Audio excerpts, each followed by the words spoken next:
Hello everyone, this is a real type. In this video I'm going to show you a game that was played between Mikhail Tal and Alexander Koblents.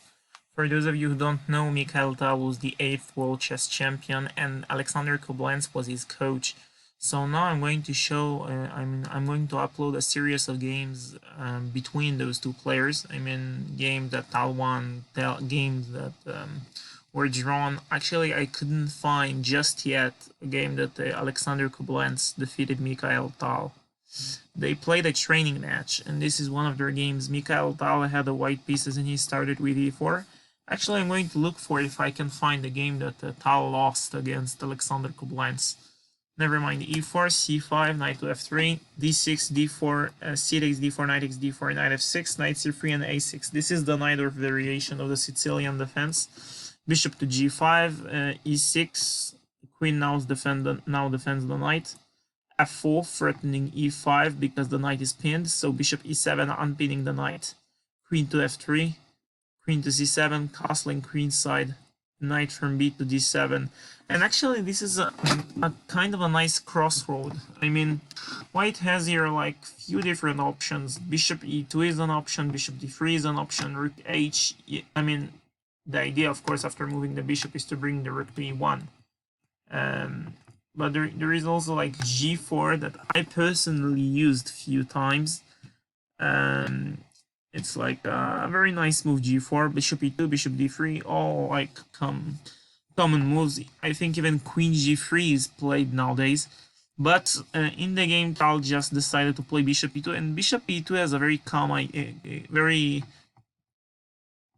a very clever idea, because at first glance it seems like after rook h1, rook he1, the rook will be blocked, so it makes no sense. But Tal had his idea, because after black played h6, bishop h4, and b5, black intends to play bishop to b7 and complete his development.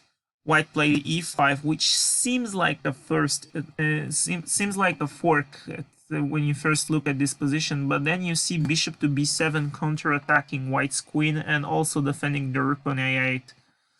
But here Tal saw something brilliant. I think it was an own preparation, but I will let you find it.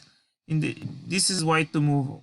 Please pause the video and find out how Tal continued in this position.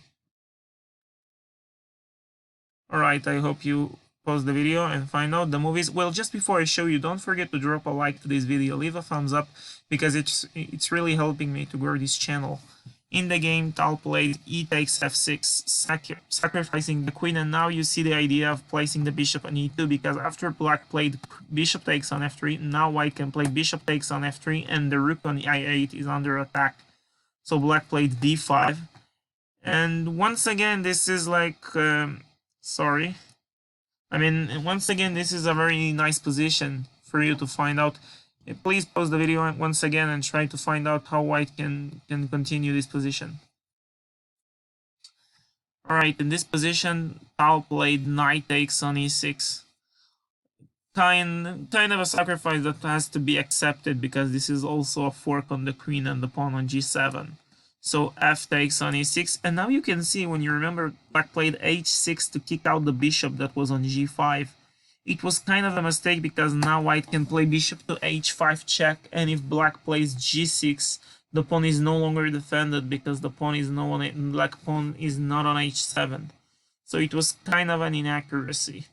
But black couldn't just play king f8, because then there is f takes e7 check, king g8 only legal move, e8 promotes to a queen, rook takes e8, bishop takes e8, and it seems like black can play queen takes f4 check with a fork, but after king b1, queen takes h4, white can simply take back the knight on d7, and as you can see, white has a rook and two minor pieces against black's queen, which is more than enough compensation.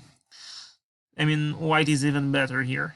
So in the game, after bishop h5 check, black didn't want to remain like with the queen against three pieces, so he played g6. Bishop takes g6, king f8, f takes e7, and the point was to free up the g7 square, so now black played king g7, and there, as you can see, I've highlighted by the arrows, Black has multiple threats. I mean, the first threat is simply to take the bishop on g6, but the second threat is to play queen takes f4 check with a fork on the king on c1 and the bishop on h4. But Tal already had it all figured out. He played bishop to g3, and he had a trick up his sleeve. I mean, if king takes on g6, there is f5 check and discover attack on the queen, and after e takes f5, simply bishop takes on c7, and in this position white is up a whole piece. So in the game, black didn't take the bishop, he just played knight to f6, rook from h to e1, attacking the pawn on e6, b4 attacking the knight, and Tal simply played rook takes on e6, he ignored the knight. B takes on c3 and f5 attacking the queen, and black just played queen b7. If you ask what happened after c takes b2, well, white can simply take the pawn, and after rook b8 check, king to c1, I mean, the queen is under attack and there is a skewer, and the rook on b8 will hang. On top of that, white is not forced to take the rook on b8, he can just do bishop e5 and pressurize the knight on e5. Something similar happened in the game with the knight on f6. After f5, black played queen to b7, threatening checkmate in 1 on b2, so white played b3 defending. And black continued with queen to d7, and he had a very clever idea, or so he thought. Tal played bishop to e5, and it seems like black cannot do anything to defend the knight on f6, but in this position black played queen takes e6, returning the favor, because after f takes e6 and king takes g6, it seems like black is completely winning when you first look at this position, because black has a whole rook up, but luckily for Tal, it's his turn, and he played rook to f1 threat, attacking the knight on f6, and it's not easy to continue in this position with the black pieces. I mean, black played knight to h7, moving the knight from the attack of the rook on f1 and the bishop on e5, but Tal played bishop takes on h8, rook takes on h8, and I suggest you to pause the video on this video, and try to find out how white can win this position. So pause the video and find out. Okay, I hope you found it. Tal played rook to f8. It seems unimaginable. Tal sacrificed a lot of his pieces. First of all, black cannot play knight takes f8 because then e8 queens and white is simply winning here. In the game, black played rook takes f8, e takes f8, queen, knight takes f8, but here Tal played e7, threatening both to take the knight and also to promote the pawn on e8. And black cannot defend both of these threats, so he played king f7, e takes f8 check, king takes f8, and after king to d1 in this position, Alexander Koblents resigned, because if we're just going to show a sample line after king e7, king d3, king d6, king d3, you can see that black cannot do anything to defend the pawn on c3, and on top of that, white has 2 extra pawns, one on the king side and one on the queen side, which is more than enough for Mikhail Tal to win the game.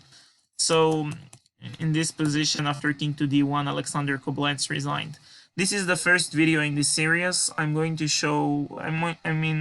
create more videos about games that were played between Mikhail Tal and Alexander Koblents. If you want to see this series, then please subscribe to this channel and hit the notification bell, so I can notify you whenever I upload a new video about this, about their match, and generally when I upload a new video.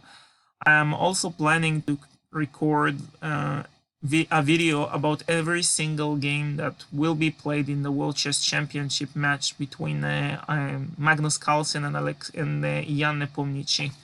I mean, they're going to play in the 24th or the 25th of this month, and I'm going to record a video about every single one of their games. So if you want to see those videos, then please subscribe. That's all for today. I hope you like this video, and I will see you in the next one. Goodbye.